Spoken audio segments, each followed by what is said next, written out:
Hello aspirants. तो आज हमारा नेक्स्ट सेशन है for mains answer writing. Sorry for one day gap, थोड़ी तबीयत ठीक नहीं थी। तो ये हमारा GS2 का क्वेश्चन करंट अफेयर से रिलेटेड उस टाइम पे था कि सार्क की असफलता ने भारत को बिम्स्टेक को सशक्त बनाने के लिए बाध्य किया, विवेचना कीजिए। तो मैंने जो ये ग्रीन एंड इसमें जो हाईलाइट किया है, ये पॉइंट्स आपको नहीं लिखना है, ये मैंने आपके अंडरस्टैंडिंग के लिए लिखा है कि सार्क का फुल फॉर्म क्या है, south Asian association for regional cooperation. इसकी कंट्रीज जो है वो भी मैंने मैप में जो है वो शो किया हुआ है। Afghanistan, Bangladesh, Bhutan, India, Maldives, Nepal, Pakistan and Sri Lanka. BIMSTEC का फुल फॉर्म है bay of Bengal initiative for multi sectoral technical and economic cooperation. इसकी जो कंट्रीज़ हैं वो है Bangladesh, Bhutan, India, Myanmar, Nepal and Sri Lanka. ठीक है, तो जो हम स्टार्ट करते हैं फिर इंट्रो। मुख्य रूप से भारत पाक तनाव के कारण दक्षिण एशियाई क्षेत्रीय सहयोग संगठन सार्क की कमियों ने भारत को बहुक्षेत्रीय तकनीकी और आर्थिक सहयोग के लिए बिम्स्टेक को बढ़ावा देने के लिए मजबूर किया। सार्क में राजनीतिक तनाव इसका जो है वो रीज़न है कि क्यों जो है सशक्त बनाने में जो है इंडिया के लिए इम्पॉर्टेंट है।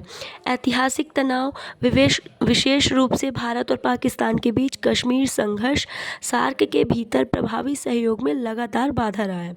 सार्क की सीमाएं और विफलताएं, कश्मीर विवाद के लगातार जो है वो संघर्ष, ये देखिए,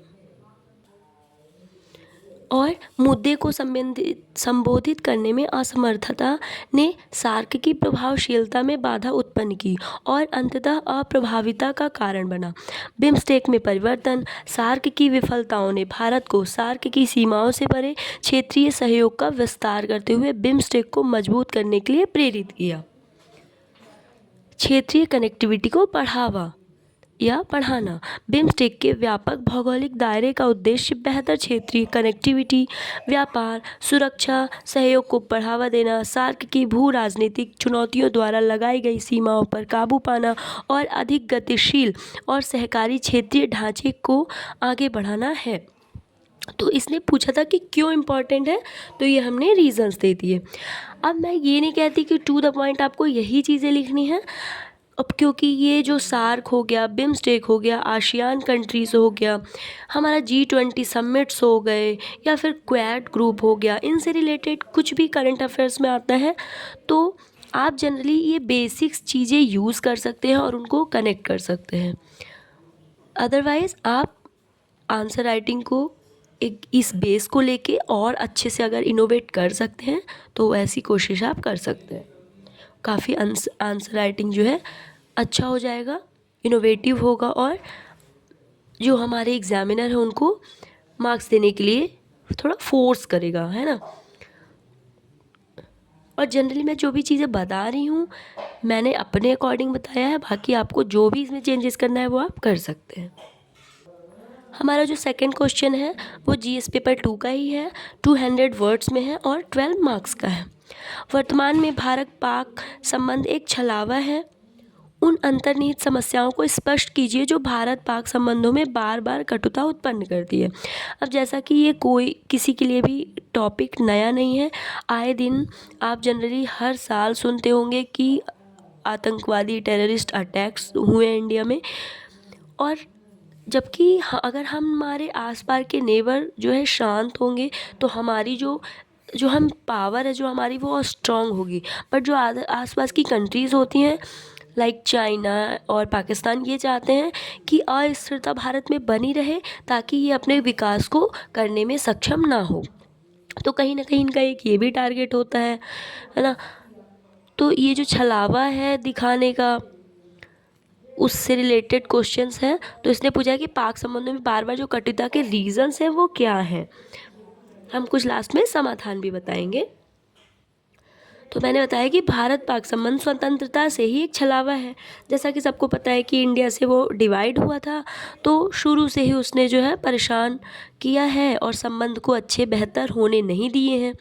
ऐतिहासिक विवाद है कश्मीर विवाद। भारत और पाकिस्तान के बीच एक प्रमुख टकराव बिंदु है जिसने निरंतर युद्ध एवं तनाव को जन्म दिया। कश्मीर विवाद से कोई भी अनजान नहीं है कि ये हमेशा एक टॉपिक जो है वो बना रहा है, चाहे वो अंतर्राष्ट्रीय मंच पर ही क्यों ना हो। जो हमारा सेकंड टॉपिक है वो है भू राजनीतिक प्रतिद्वंदिता और आतंकवाद। भारत और पाकिस्तान के बीच विविध वैश्विक शक्तियों के साथ जुड़ने के कारण भू राजनीतिक प्रतिद्वंदिता और भारत में पाकिस्तान स्थित आतंकवादी समूह। आपको पता है टेरर अटैक में इनडायरेक्टली कौन सपोर्ट कर रहा है पाकिस्तान को अगेंस्ट इंडिया, कौन फंडिंग करता है ना। तो ये कहीं ना कहीं राजनीतिक प्रतिद्वंद्विता को प्रदर्शित करता है। और आतंकवादी अटैक्स जिसकी वजह से हमने काफ़ी इसके अगेंस्ट में भी ऑपरेशंस चलाए हैं।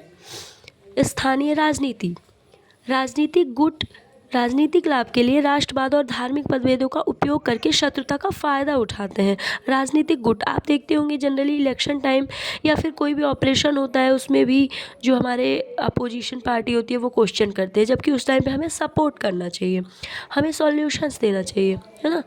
राष्ट्रवादी एजेंडा और तनाव को बढ़ावा देते हैं और भारत और पाकिस्तान के बीच तनावपूर्ण स्थिति को बनाए रखते हैं।